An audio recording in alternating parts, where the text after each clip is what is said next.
सभी को नमस्कार और दशहरे की सभी को बहुत बहुत शुभकामनाएं।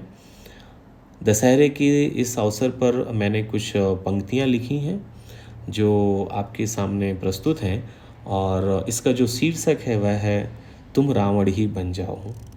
यह कविता आज के समय के पाखंड और दोहरे मापदंडों पर सीधी बात करती है और इसमें किसी भी प्रकार का रावण का महिमा मंडल नहीं है, बल्कि एक रूपक है। कहना यह है कि यदि राम जैसी आदर्शता कठिन लगे तो कम से कम अपनी कमियों को ईमानदारी से स्वीकार करें। और रावण जैसा कि युद्ध में खुलकर लड़ा, पर हम अक्सर पर्दे के पीछे शब्दों और नज़रों से चोट पहुंचाते हैं और रिश्तों को तोड़ते हैं और नफ़रत में जलते रहते हैं।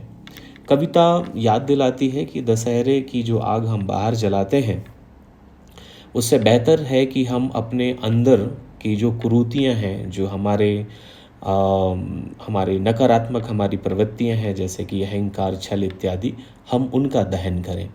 यह रचना आत्म परीक्षण, मर्यादा और सच बोलने का एक आमंत्रण है।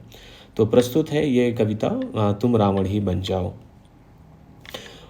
जो राम अगर ना बन पाए तुम तो रावण ही बन दिखलाओ। जो राम अगर ना बन पाए तुम तो रावण ही बन दिखलाओ। इस घोर झूठ की दुनिया में अपनी बुराई सच बतलाओ। अपनी बुराई तो सच बतलाओ। वो धनुष उठा युद्ध लड़ा तुम छुप छुप वार कर जाते हो। वो धनुष उठा युद्ध लड़ा तुम छुप छुप वार कर जाते हो। उसका विरोध था सब समक्ष तुम हर रिश्ता तार तार कर जाते हो। तुम हर रिश्ता तार तार कर जाते हो। सीता हरण में भी मर्यादा रखी ये बात तो मानते हो। सीता हरण में भी मर्यादा रखी ये बात तो मानते हो। तुम हर कदम पर आंखों से चरित्र हरण कर जाते हो। चरित्र हरण कर जाते हो। उसके जलने का दिन तय है। उसके जलने का दिन तय है हर साल कथा में कहते हो। पर तुम सदा ही नफरत में अपने अंदर ही जलते हो। अपने अंदर ही जलते हो। 10 शीस चढ़ाए शिव भक्ति में जन जन में गाथा गाते हो। 10 शीस चढ़ाए शिव भक्ति में जन जन में गाथा गाते हो। तुम एक छोटी सी जीत पर भी गलियों में ढोल बजाते हो। गलियों में ढोल बजाते हो। उसके 10 शीस पर बुराई एक फिर भी कथा से ना सीखते हो। उसके 10 शीस पर बुराई एक फिर भी कथा से ना सीखते हो। हमारे शीस एक पर 10 बुराई हर रोज मुखौटे बदलते हो। हर रोज मुखौटे बदलते हो।